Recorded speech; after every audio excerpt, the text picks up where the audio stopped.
எல்லாருக்கும் வணக்கங்க. இப்போது ரீசெண்டாக ஒரு நியூஸ் வந்திருக்கு. அது என்னங்கிறத பார்க்கலாம். வாங்க வீடியோக்குள்ளே போகலாம். மேசிவாக ஃபயர் இதாகிருக்கு. நெருப்பு ஒரு அப்பார்ட்மெண்ட்டில். இது எங்கே நடந்திருக்கு அப்படின்னா டெல்லியில். இது லோக்சபா ராஜ்யசபா எம்பிஸோட ரெசிடென்ஷியல் ஏரியா அந்த இதில் நடந்திருக்கு அப்படின்னு நியூஸ் வந்திருக்கு. இந்த பில்டிங் எங்கே இருக்குது அப்படின்னா டெல்லியில் ராம் மனோகர் லோகியா அப்படிங்கிற ஹாஸ்பிட்டலுக்கு ஆப்போசிட்டில் இருக்குது. இது நடந்தது என்றைக்குன்னா சாட்டர்டே அன்னைக்கு ஆஃப்டர்நூன் நடந்திருக்கு அப்படின்னு ஒரு அஃபிஷியல் சொல்லியிருக்காரு. இது வரைக்கும் கேஷுவாலிட்டிஸ் எல்லாம் ஒன்றும் இல்லை அப்படிங்கிற மாதிரி ஃபயர் சர்வீஸ் அஃபிஷியல்ஸ் சொல்லியிருக்காங்க. டெல்லியில் நடந்த அந்த இன்சிடெண்ட்டில் ஒரு சில ரெசிடென்ட்ஸில் இருக்கிறவங்க என்ன சொல்லியிருக்காங்க, கிளைம் பண்ணியிருக்காங்கன்னா, ஒரு சில குழந்தைங்களுக்கு இன்ஜுரிஸ் ஆகிருக்கு அந்த இன்சிடெண்ட்டில். அதை நாங்கள் அந்த ஆப்போசிட்லேயே அந்த ஹாஸ்பிட்டல் இருக்குல்ல, அந்த ஆர்எம்எல் அந்த இடத்துக்கு நாங்கள் எடுத்துகிட்டு போயிருக்கோம் அப்படிங்கிற மாதிரி சொல்லியிருக்காங்க. கால் வந்திருக்கு பிரம்மபுத்திரா அப்பார்ட்மெண்ட்ஸ் அந்த இதுலேருந்து இந்த ஃபயர் அந்த இது பாபா கர்க் சிங் மார்க் அப்படிங்கிற இதில் 1:22 PM கால் வந்திருக்கு. அவங்க அதுக்கு அடுத்து என்ன பண்ணியிருக்காங்கன்னா 14 ஃபயர் டெண்டர்ஸ் அந்த ரஷ் பண்ணியிருக்காங்க, அந்த இடத்துக்கு போயிருக்காங்க. அப்புறம் அங்கே போனதுக்கப்புறம் என்ன பண்ணியிருக்காங்கன்னா அந்த நெருப்பெல்லாம் அந்த கண்ட்ரோலுக்கு கொண்டு வரதுக்கு 2:10 PM ஆகிடுச்சு. அதாவது வித்தின் 50 மினிட்ஸுக்குள்ளே அந்த கண்ட்ரோலுக்கு கொண்டு வந்துட்டோம் அப்படிங்கிற மாதிரி சொல்லியிருக்காங்க. இடையில என்ன சொல்லியிருக்காங்கன்னா இந்த ரெசிடென்ஸ் அப்பார்ட்மெண்ட் காம்ப்ளெக்ஸில் இருக்கிறவங்க என்ன சொல்லியிருக்காங்க அப்படின்னா, இது இனாக்ரேட் பண்ணது 2020 நம்ம PM நரேந்திர மோடி அப்படின்னு சொல்லியிருக்காங்க. லோக்சபா ராஜ்யசபாவில் இருக்கிற அவங்களுடைய ரெசிடென்ஸ் தான் இது அப்படிங்கிற மாதிரி எம்பிஸோடதுன்னு சொல்லியிருக்காங்க. அவங்க என்ன கிளைம் பண்ணியிருக்காங்க அப்படின்னா ஃபயர் ஸ்டார்ட் ஆனது அந்த கவுச் அந்த இது சோஃபாலாம் அங்கே கடந்திருக்கு அந்த ஸ்டீல் ஃப்ளோரில். அது தீ பிடிச்சதுனால தான் ஃபுல்லாக ஃபயர் கிராக்கர்ஸ் வெடிச்சிட்டு இருக்கும்போது அது மேலே போய் விழுந்து அந்த மாதிரி வெடித்து இந்த மாதிரி ஆயிருக்கு, பெரிய இன்சிடெண்ட் ஆயிருக்கு அப்படிங்கிறத சொல்லியிருக்காங்க.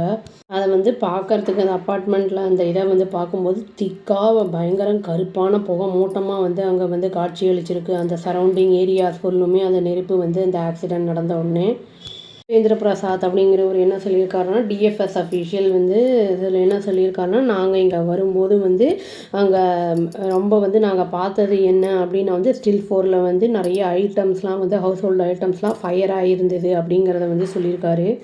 ஃப்ளேம் கீழே இருந்தது மட்டும் இல்லாமல் அப்பர் ஃப்ளோருக்கும் அப்படியே அதை பரவ ஆரம்பிச்சிருச்சு அப்படிங்கிறதையும் சொல்லியிருக்காரு.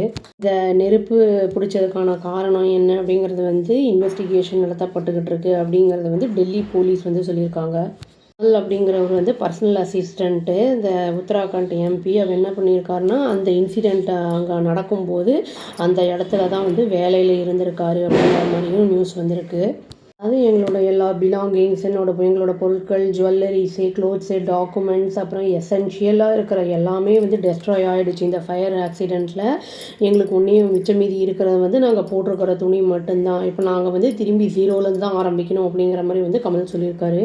குமார் அப்படிங்கிறவர் இன்னொரு வீட்டில் அந்த அப்பார்ட்மெண்ட்டை சேர்ந்தவரே என்ன சொல்லியிருக்காரு அப்படின்னா ஒரு குழந்தை அந்த இதை கிராக்கர்ஸை வச்சு விளையாடும்போது தான் இந்த மாதிரி ஒரு இன்சிடெண்ட் நடந்திருக்கு அப்படிங்கிற மாதிரி சொல்லியிருக்காரு. அதாவது நெருப்பு சோஃபாவில் போய் விழுந்து அப்படியே பற்றிக்கிட்டு இருக்கும் போல் அப்படின்னு தான் இவர் சொல்லியிருக்காரு. 2 பொண்ணுங்களை ஹாஸ்பிட்டலுக்கு கொண்டு போயிருக்காங்க அப்படிங்கிற மாதிரி சொல்லியிருக்காங்க. நிறைய பிலாங்கிங்ஸ் மெட்டீரியல்ஸ்லாம் ஸ்டாஃப் மெம்பர்ஸோடது டெஸ்ட்ராய் ஆகிருக்கு அப்படிங்கிறதையும் குமார் கிளைம் பண்ணியிருக்காரு. நிமா அப்படிங்கிறவங்க இன்னொரு ரெசிடெண்ட்டில் இருக்கிறவங்க அவங்க என்ன சொல்லியிருக்காங்கன்னா, அவங்களுக்கு கால் வந்திருக்கு இந்த மாதிரி 1:20 PMக்கு இந்த மாதிரி பில்டிங்கில் ஃபயர் பிடிச்சிருச்சு அப்படின்னு நியூஸ் வந்திருக்கு அவங்களுக்கு அப்படிங்கிறத சொல்லியிருக்காங்கன்னா, இது 10க்கே நான் வெளியில் பார்க்கும்போது ரொம்ப ஸ்மோக்கெல்லாம் இருந்தது இந்த அப்பார்ட்மெண்ட்டுக்கு இந்த ஏரியாவில். இந்த ஏரியா எம்பிஸ் இருக்கிற ஏரியா. இந்த மாதிரி இன்சிடெண்ட்ஸ் ஆகிருக்கக்கூடாது அப்படிங்கிற மாதிரி அவங்க சொல்லியிருக்காங்க பூர்ணிமா. அப்புறம் இந்த lower 3 quarters only for staff அப்படிங்கிற மாதிரி சொல்லியிருக்காங்க. 4th ஃப்ளோர்லேருந்து ஃப்ளாட்ஸ் என்னென்னா எம்பிஸோடது அங்கே மேலே ஆரம்பம் ஆகுது அப்படிங்கிறதையும் சொல்லியிருக்காங்க.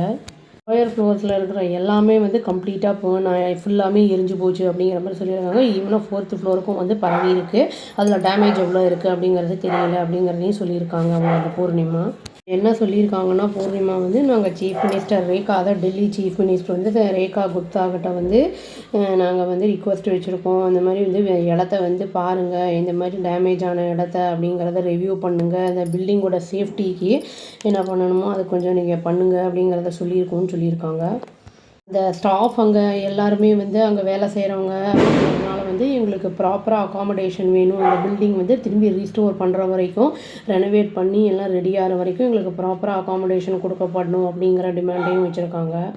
அதாவது மோஸ்ட் ஆஃப் த டேமேஜ் வந்து அக்கர் எங்கன்னா அந்த ஸ்டில் ஃப்ளோரில் மட்டும்தான் இருந்திருக்கு அப்படின்னு வந்து அந்த டிஎஃப்எஸ் வந்து சொல்லியிருக்காங்க. உடனே ரெஸ்பாண்ட் பண்ணியிருக்காங்க வந்த உடனேயே. அதனால் வந்து 4th ஃப்ளோரு, அந்த அப்பர் ஃப்ளோர்லலாம் வந்து வெறும் எக்ஸ்டர்னல் டேமேஜ் மட்டும்தான் ஆயிருக்கு அப்படிங்கிறத வந்து சொல்லியிருக்காங்க. இப்போ வந்து இவங்களுக்கு என்ன பண்ண போகிறாங்கன்னு தெரில. நம்ம வந்து குழந்தைங்கள்லாம் பட்டாசு வெடிக்கும்போது நம்ம கூடவே இருக்கணும். ஏன்னா அவங்களுக்கு வந்து சரியாக வைக்க தெரியல அப்படின்னா அது பலவித டேமேஜில் கொண்டு போய் விட்டுரும். அது எல்லோரும் வந்து சேஃபான தீபாவளியை வந்து கொண்டாடும்படி சொல்லிட்டு வீடியோவை முடிச்சுக்கிறேங்க. அவ்வளோதான். Thank you. Please do like, share and subscribe our channel and click the all option and tap the bell icon. Thank you.